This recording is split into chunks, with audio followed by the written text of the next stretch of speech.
Less than 200 years ago, hospitals looked very, very different than they do today. These so-called houses of death were the epicenters of disease, filth, and some of the worst smells to ever happen on Earth. Doctors would often leave their hands unwashed between patients. It was common to see surgical instruments caked in dried blood and sawdust coating the floor to help congeal the accoutrement of bodily fluids. Rewind to Victorian-era England, and your chance of dying from surgery at a hospital was 3 to 5 times more likely than if the same procedure was done at someone's house. Not because of blood loss or underdeveloped surgical skill, but because of infection. One of the biggest killers after surgery was sepsis, a series of inflammatory events due to infection that can result in organ dysfunction or death.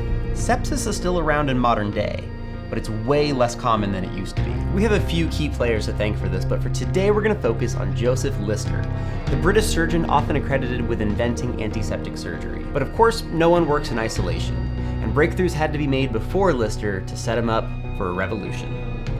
Just like how Ford needed to invent the assembly line before Tesla could produce the Roadster, a few things needed to happen before Lister could buff up medical hygiene. Before the early 1800s, surgery was usually the last resort. They were incredibly painful and invasive, so they were usually saved for life or death situations. These were big deal operations like limb amputations, not fine-tuned, highly precise surgeries like today. But something happened. Turns out that if you take the pain out of surgery, then more people are gonna be okay with you slicing their abdomen open. And no, we're not talking about take a shot of whiskey, bite a leather hide kind of technique from the Old West. We're talking real deal chemical anesthesia. Prior to the 1800s, doctors had played around with opium and nitric oxide for a while, which certainly reduced pain. But it was diethyl ether that stuck, hence anesthesia.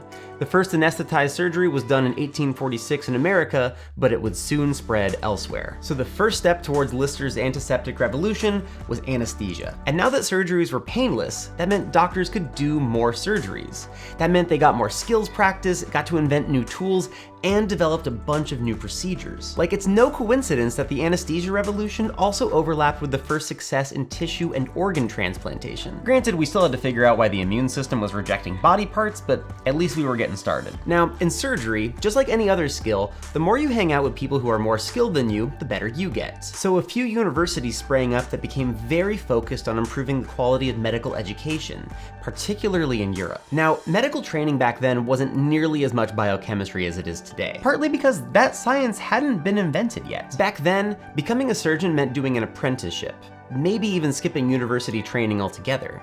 Medical schools existed to train students in anatomy and get them used to seeing death. And of course, becoming a doctor has always had some kind of clinical piece to it, so medical students at the time had to gain exposure to working in hospitals, literally the filthiest places in the world at the time. Loads of medical students died from tiny cuts that got infected or from being around diseased corpses. And disease was everywhere, especially in big cities. Remember where you are in history here. The Industrial Revolution was about to kick off in Britain, which meant an improvement in life expectancy, but also in population density, and London would be hit hard. Over the 19th century, London grew from 1 million residents to 6 million, with its peak population density around 1911. The city physically couldn't keep up. Cemeteries were overloaded with rotting corpses.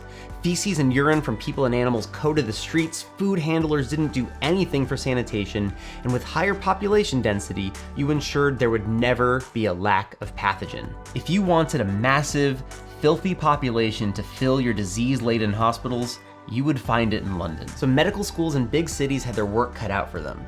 But luckily, these universities tended to attract some talented surgeons. And it was at University College in London that a particularly skilled surgeon, Robert Liston, was working on some new surgical techniques. He would be responsible for one of the first uses of ether during surgery. And he was already fast, efficient, and good with a blade, but he adored using ether later in his career. And it was Liston who would become the Dumbledore to Lister's Harry. Between the painless surgery, the revamped medical education, the highly urbanized setting of London, and the mentor, the stage was set for a revolution.